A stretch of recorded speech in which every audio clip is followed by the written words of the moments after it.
No holds barred, Chinese hurdle to designate terrorists.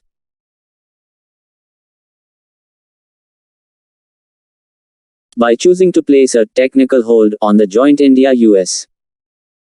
proposal to designate Namit Jaish-e-Mohammed Deputy Chief Rauf Asghar a global terrorist on the United Nations Security Council 1267 committee listing, China has swung gaya another blow to its ties with India, which are already at a fragile bhangur point.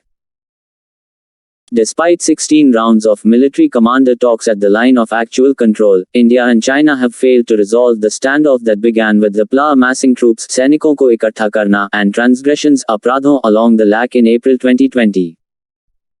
The two sides sparred viral in the maritime sphere this week, after India made its concerns over the proposed docking of a Chinese satellite tracking ship at Sri Lanka's Hambantota port clear to the Sri Lanka government.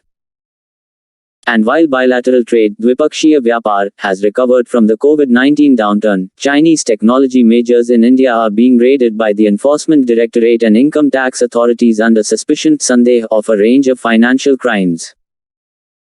At a time when bilateral trust is already in such deficit, ghata comes China's decision to stop an important terror listing, just 2 months after Beijing similarly stopped the designation of Lashkar-e-Taiba Deputy Chief Abdul Rahman Maki.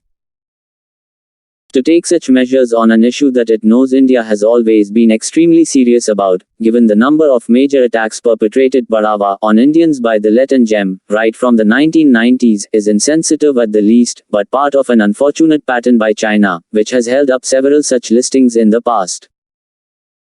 Asghar is wanted for his role in freeing his brother Masood Azhar in the most dastardly darpok way, by organizing the hijack of Indian Airlines flight IC-814, and holding nearly 200 civilians hostage bandhak on the Kandahar tarmac, and other attacks. He is now reportedly in Pakistani prison, convicted Apradhi Tehraya Hua on terror-related charges, and is on both the US's and India's domestic, most wanted terrorist lists.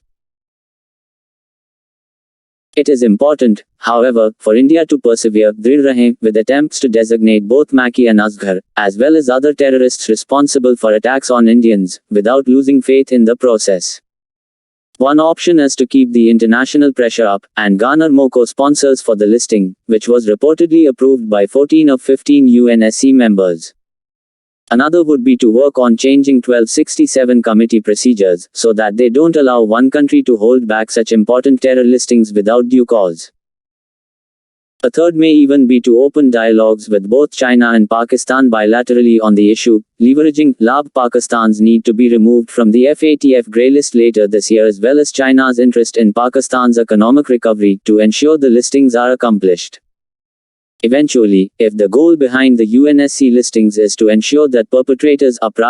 terrorist acts are held accountable, the emphasis must be on working through all avenues.